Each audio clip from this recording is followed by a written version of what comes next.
Hello everyone, welcome to Cellopedia, this is Maxim.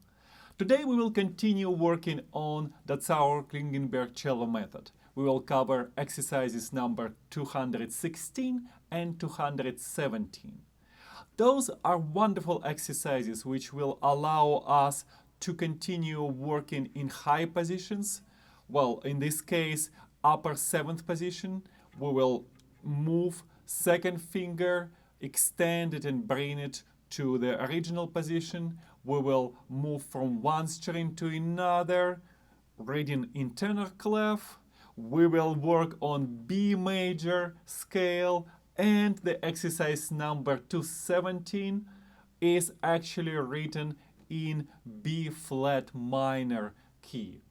Very rarely used key. So much interesting stuff to cover. Stay with me and we will do it all. The first line of the exercise number 216 is challenging. You have to start right away in the 7th position. And for that you can find the first note, A. And of course you remember that's a tenor clef, so this is A, not D, like in a bass clef. And you can find this A with a harmonic. Then, right after that, let's play through the first measure. We will use 4 notes per bow.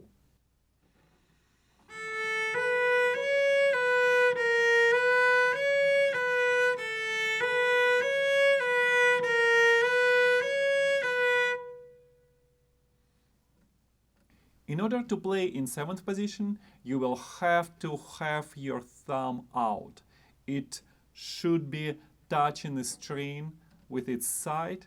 We are not going to use it, but it's very important that you are not trying to keep it anywhere closer to regular position which we use when we play in lower 4 or 5 positions.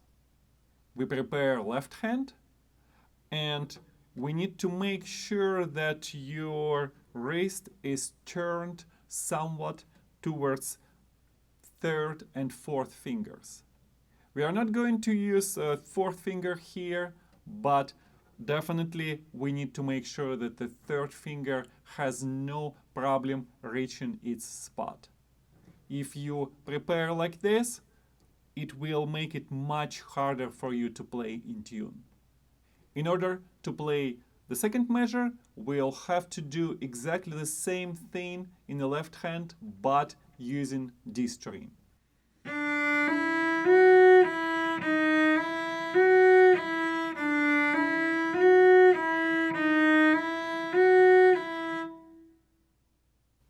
Then we move to the G string.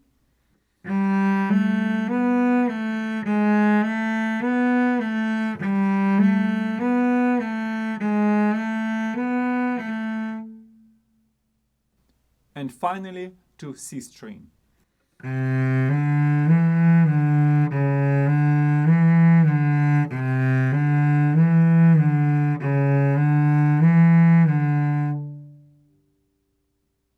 It requires more effort to play on lower strings, not just because strings are thicker, but also because you need to turn your elbow and your wrist even more to accommodate the change in angle here.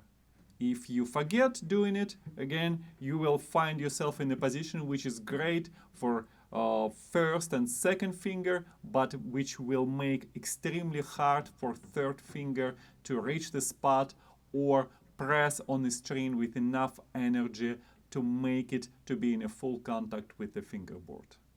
Just make sure that you are turning your wrist that way, so all fingers are in a perfect position to play well. The second line gives us an option to work on position of the 2nd finger, because it might be 1 step away from the 1st finger or just half a step away. And by the way, you see there are 2 lines, and Klingenberg gives us extra option. you see that notes are changing enharmonically. That just means that the same sound, the same pitch is shown, is notated with a different note.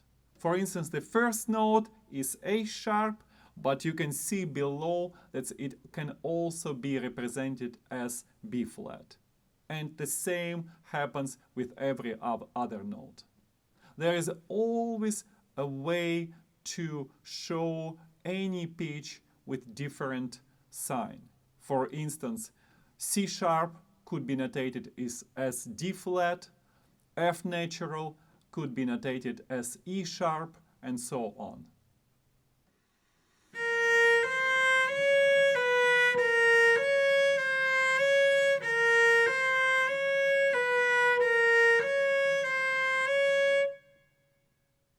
Some teachers insist that no matter which position you play in, you have to maintain round shape of fingers.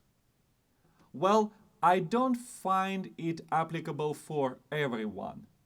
My fingers are fairly long, and no matter what I do in high positions, it feels very often more efficient to bend fingers in the first joint.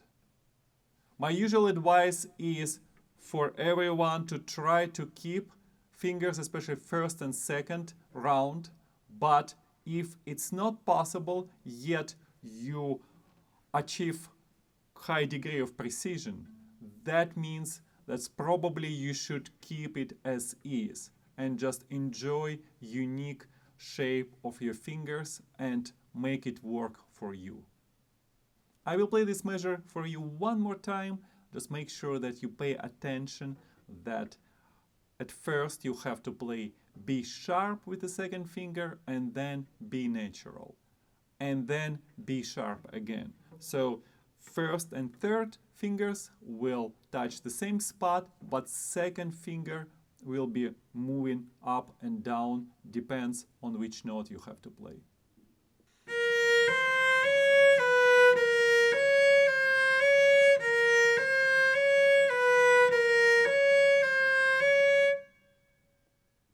When you move to the D string, it's not exactly the same copy of what you did on the A string. So pay attention which notes you are actually playing.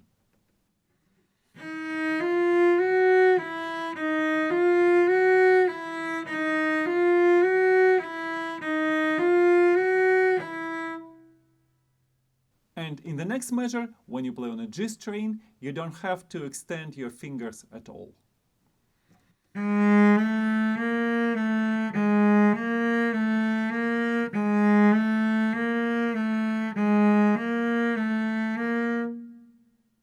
And in the last part of this exercise, you have to play B major scale, one octave starting on the A string.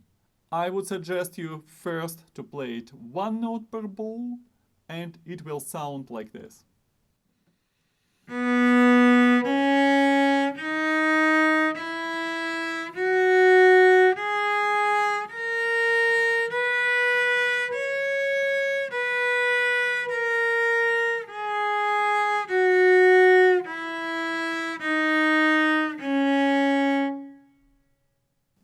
Then you play it a number of times. As always, you will become more and more confident, and you can play it 4 notes per bow.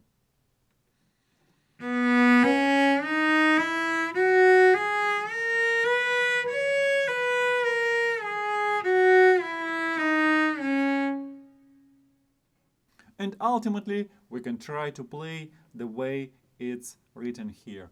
8 notes per bow with a repeat sign.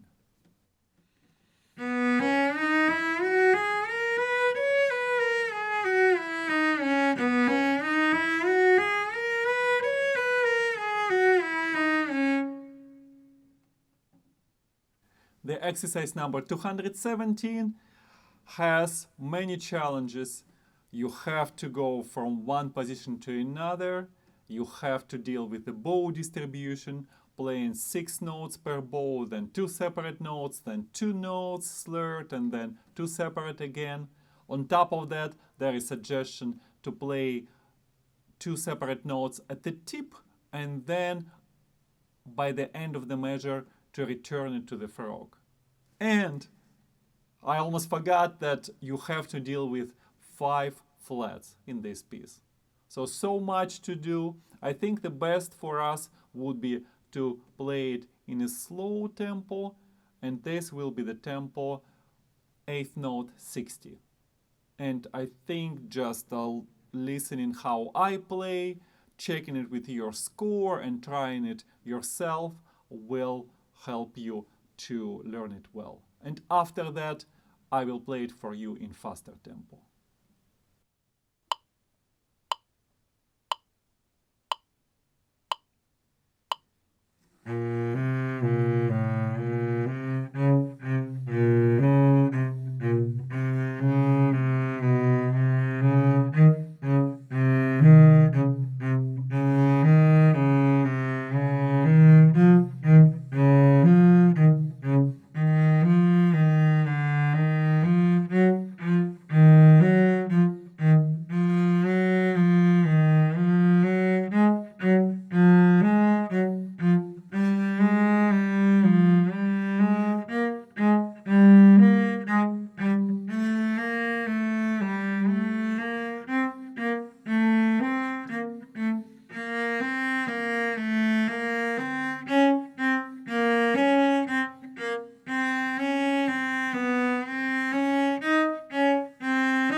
And now I will try to play it for you in faster tempo, 8th note 108.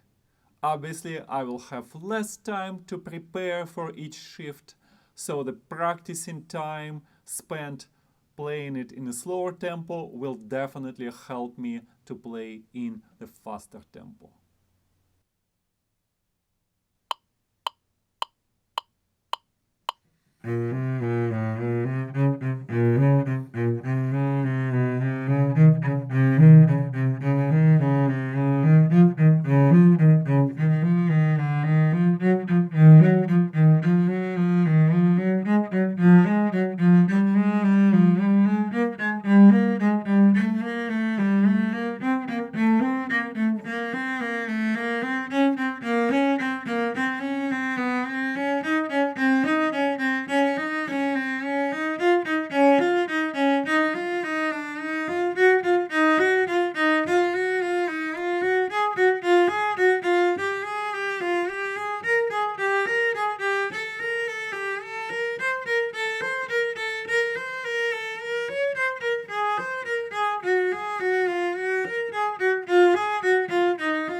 This is all for today. I hope you learned something new.